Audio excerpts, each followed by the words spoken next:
পুলিশকে বিয়ে করলে কি হয় দেখো। তুমি চলে এসেছো ডিউটি থেকে। শোনো না, আমার না কি ইচ্ছা করছে এবছর আমি ভাসানাইতে তোমার সঙ্গে ঘুরতে যাবো। তুমি নিয়ে যাবে তো? ভাসানাইতে সবাই পিকনিক করতে যাচ্ছে। কত বিজি আমার, এত কাজ আছে, তোমাকে এখন নিয়ে যাবো। এখন ডিউটি হচ্ছে, সবাই যাচ্ছে এখানে, আমি কি করে নিয়ে যাই বলতে? এখন অনেক কাজ, অনেক মেসেজ পড়তে হবে। হবে না। দেখো জানুয়ারি মাসে তো তুমি নিয়েই গেলে না কোথায়, ফেব্রুয়ারি মাস তো এসে গেছে। তুমি আমাকে মেলা দেখতে নিয়ে চলো, নাহলে খিরাইয়ে ফুল দেখতে। মানে কোনো বছর খিরায়ে ফুল দেখতে যাইনি, নিয়ে যাবে গো একটু। উফ, আমার মেয়ের এখন ফাইনাল এক্সাম, তুমি কি আমার মেয়ের রেজাল্টটা ফুল বানিয়ে দিতে চাও নাকি? সবার মেয়ের মতন আমার মেয়ে বাংলা মিডিয়ামে পড়ে না, আমার মেয়ে ইংলিশ মিডিয়ামে পড়ে, তো ভালো রেজাল্ট আনতে হবে তাই না? উফ, তাও আমার অনেক কাজ আছে। মার্চ মাস এসে গেছে, এবার তো পরীক্ষা শেষ মেয়ের, এবার তো ঘুরতে নিয়ে চলো। সবাই কত দার্জিলিং, সিমলা, মানালি কত জায়গায় ঘুরতে যাচ্ছে, আমাকে নিয়ে যাবে গো? পরীক্ষা শেষ হয়ে গেছে, যাওয়ার কি আছে? এখন তো ছুটিও পড়ে গেছে, স্কুলে আবার নিউ সেশন শুরু হয়ে যাবে, তো তুমি একটু বাপের বাড়ি চলে যাও না মেয়েটাকে নিয়ে।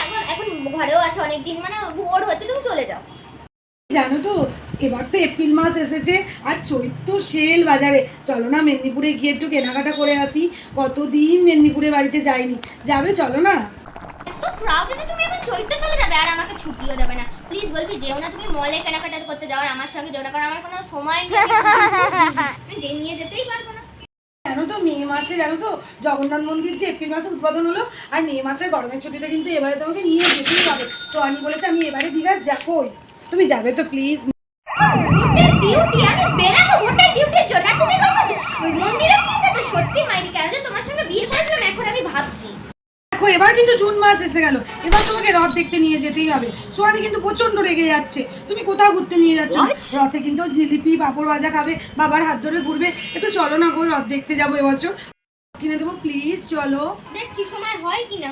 বাবা সারা থেকে বলতে হবে তুমি কোথাটাই ডিউটি, আমি তোমাকে কি করে নিয়ে যাই? গাড়ি দিচ্ছে যাও, নালে যাওয়ার দরকার নেই। দেখো সোজা রাতে তো নিয়ে গেলে না, এবার তো উল্টো রাতে চলো। কেন উল্টো রাতে যদি না নিয়ে যাও? সোয়ানি আর বলেছে স্কুলেই যাবে না, নাহলে তুমি চলো। উল্টো রাতে নিয়ে যাবে না? তাহলে চলো গুরু পূর্ণিমা, গুরুদেবের কাছে নমস্কার করে আসি, রামকৃষ্ণ মিশনে চলো তাহলে।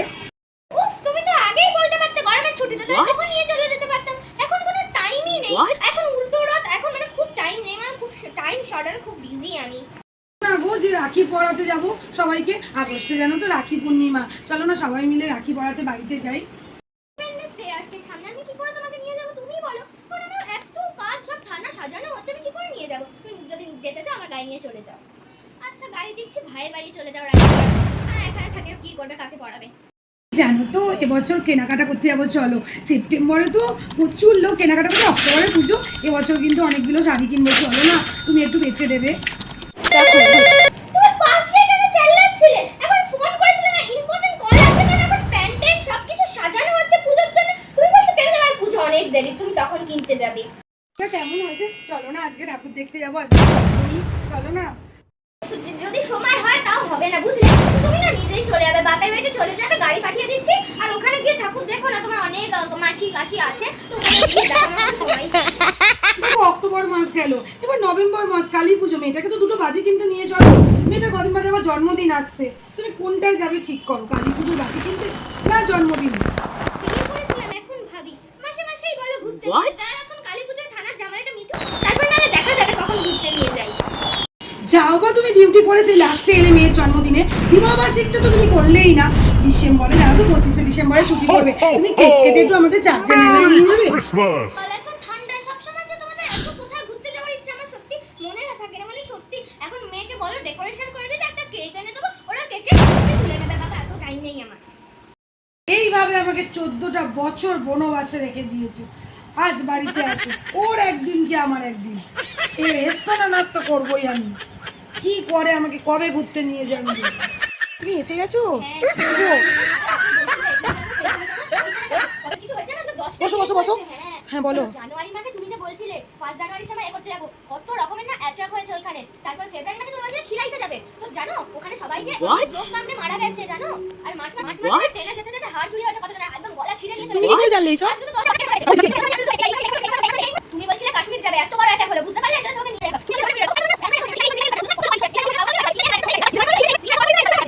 তুমি যে বলছিলে প্লেনে যাবে, প্লেন তো ক্র্যাশ হয়ে গেছে, আর একটাই ছেলে বেঁচে।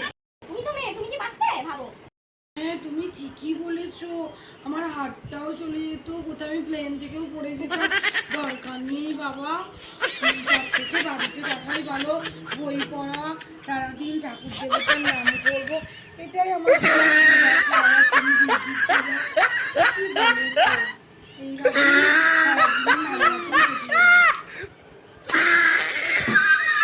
আজ তো বাবাই মক্কা বানালাম। Thank you